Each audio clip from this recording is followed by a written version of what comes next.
A faixa de Gaza voltou a ser cenário de bombardeios. Os ataques de Israel deixaram pelo menos 10 mortos, incluindo a família de um líder do Hamas.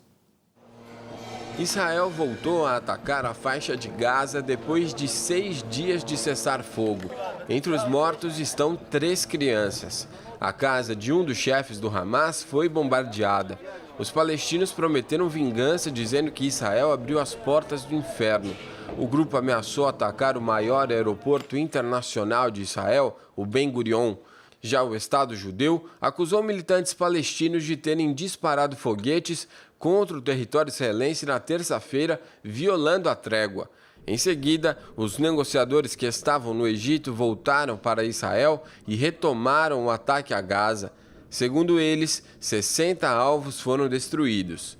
Em meio aos novos ataques, o governo egípcio disse que está decepcionado pela violação do cessar-fogo e a retomada dos bombardeios. Os novos ataques mostram o fracasso das negociações em busca de uma trégua permanente. Para a professora de Relações Internacionais, Suad Nasser, os dois lados precisam abrir mão de algumas reivindicações para que haja uma trégua permanente. A solução para o conflito seria que todas as autoridades se sentassem, conversassem e entrassem, num acordo e encontrassem um ponto comum. Viver da maneira como os palestinos estão vivendo não é possível. Não conseguem sair por nenhuma fronteira, nem por mar. E, ao mesmo tempo, Israel também não se sente protegida. Então, o auxílio das autoridades internacionais, nós já vimos que não adiantou muita coisa, que inclusive os Estados Unidos já tentou, E o que basta, então, agora nesse momento é que a gente peça que Israel, e a autoridade nacional palestina também se sentem e cheguem a um ponto em comum, porque da maneira que está não conseguimos mais andar. Até agora, mais de 2.000 palestinos já morreram, sendo que a ONU indica que 75% deles eram civis. Do lado de Israel, 67 pessoas morreram. O especial Novo Tempo Terra Santa, a Guerra pela Paz, terá uma reprise no próximo sábado, dia 23, às 10h30 da noite. É uma boa oportunidade para quem quer entender melhor o conflito entre Israel e Palestina. No último domingo, o jornalismo Novo Tempo apresentou o especial Terra Santa, a Guerra pela Paz. A notícia, a história e a perspectiva do conflito entre Israel e Palestina na visão das diversas áreas do conhecimento humano em uma conversa esclarecedora sobre o assunto. Não perca a reprise única do programa neste sábado, dia 23, a partir das 10h30 da noite, aqui na TV Novo Tempo. Especial Novo Tempo Terra Santa, a Guerra pela Paz.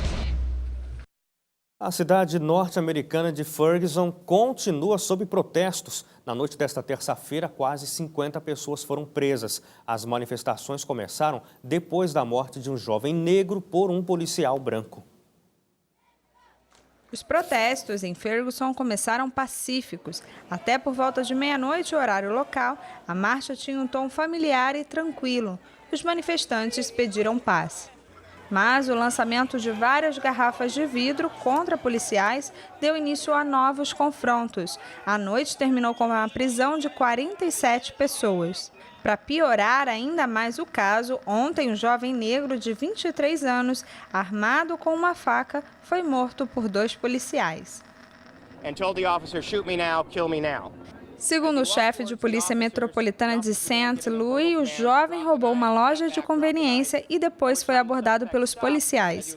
O rapaz teria se aproximado dos oficiais com a faca nas mãos quando eles atiraram. Uma pesquisa divulgada na terça-feira mostra que os americanos estão divididos em relação à situação.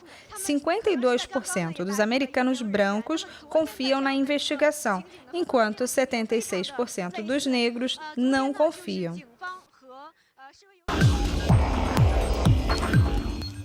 A presidente argentina, Cristina Kirchner, anunciou que vai apresentar um projeto de lei permitindo que credores da dívida reestruturada possam receber sem que sejam afetados pelo litígio com fundos especulativos. Em rede nacional, ela disse que o projeto declara como interesse público as reestruturações da dívida de 2005 e 2010. O grupo extremista Estado Islâmico postou um vídeo na internet que mostra o jornalista americano James Foley sendo decapitado. Ele era repórter do site Global Post e tinha sido sequestrado em 2012. O presidente Barack Obama confirmou a autenticidade das imagens e considerou a morte abominável. Ele prometeu que os Estados Unidos vão enfrentar os terroristas. A Islândia subiu o nível de alerta por conta do risco de erupção de um dos maiores vulcões do país. 3.000 tremores estão movimentando a base do vulcão, conhecido como Bardarbunga, a maior geleira da Islândia. Fortes chuvas atingiram hoje Hiroshima, no sudoeste do Japão. Pelo menos 36 pessoas morreram e 7 estão desaparecidas. A agência meteorológica do país declarou alerta de precipitações para a região.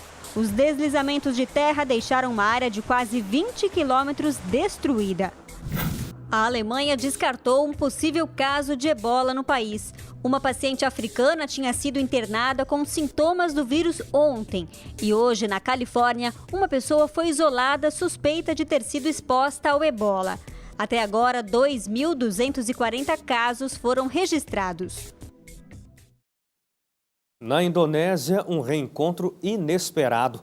A família que comemorou a volta da filha, que ficou sumida por 10 anos depois de um tsunami, agora encontrou também o irmão da menina. O adolescente hoje tem 17 anos e vivia nas ruas. Ele foi arrastado aos 7 anos junto com a irmã Janá, de 4 anos, durante a tsunami que atingiu o sudoeste da Ásia e matou cerca de 230 mil pessoas. Jamalia e o marido sobreviveram à tragédia, mas haviam perdido a esperança de reunir a família novamente. Tudo mudou em junho, quando um parente viu Janá na rua e promoveu o reencontro. A repercussão do caso na imprensa internacional fez com que o outro filho perdido também fosse localizado. Estudos feitos pela Universidade Johns Hopkins nos Estados Unidos concluíram que até 2050, mais de 10 milhões de pessoas terão Alzheimer em todo o mundo. A longevidade é uma conquista da humanidade, mas o envelhecimento da população é também o principal fator de risco para o desenvolvimento da doença, que não tem cura e é progressiva. O mal de Alzheimer é uma doença neurodegenerativa. Nos últimos anos, tem sido diagnosticada com mais facilidade. No mundo, 36 milhões de pessoas têm Alzheimer. No Brasil, mais de 1 milhão e 220 mil só no estado de São Paulo. Cristiane percebeu que a mãe estava com Alzheimer pelas conversas telefônicas. Dona Ruth perguntava várias vezes a mesma coisa. Isso era recorrente. Eu comecei a perceber que tinha alguma alteração. E aí, então, que nós fomos procurar uma ajuda profissional para avaliação, enfim, e aí chegar ao diagnóstico. Este hospital em Brasília desenvolveu um projeto de musicoterapia para pessoas com Alzheimer. Os pacientes recebem uma apostila com as letras das músicas. A maioria das melodias lembra algum momento feliz que os idosos viveram. E isso ajuda no tratamento. O tratamento não se divide só em remédio ou massagens. Eles também perceberam que o tratamento pode ser também fortalecido com o sistema imunológico, com alegria. É doce morrer no mar, assim por diante, né? Sei lá. Wagner leva seu Mozart toda a semana para o projeto. Tem dia que ele acorda sorrindo, tem dia que ele já acorda nervoso, agressivo. O mal de Alzheimer é a principal causa de demência em pessoas com mais de 60 anos no Brasil. Muitas vezes, os primeiros sintomas, como a perda de memória, são confundidos com problemas da idade ou de estresse. Com o avanço da doença, a pessoa fica cada vez mais dependente da ajuda dos outros, até mesmo para tarefas básicas como a higiene pessoal e a alimentação. Este neurologista explica que a causa da doença pode ser genética. Apesar de não ter cura, é possível retardar os primeiros sintomas. O grande cuidado são as medidas talvez não farmacológicas, que é você, uma vez detectando o paciente ou em risco de, ou até desenvolvendo, a exercitar e desafiar sempre a mente, né? A realizar atividades que deixam o seu cérebro, o seu ser sempre aprendendo e, por incrível que pareça, a atividade física. Agora são 7h20 no horário de Brasília e ainda hoje, estudo indica que não é preciso tanto assim para viver mais. Correr 10 minutos por dia em 5 dias da semana já ajuda a saúde.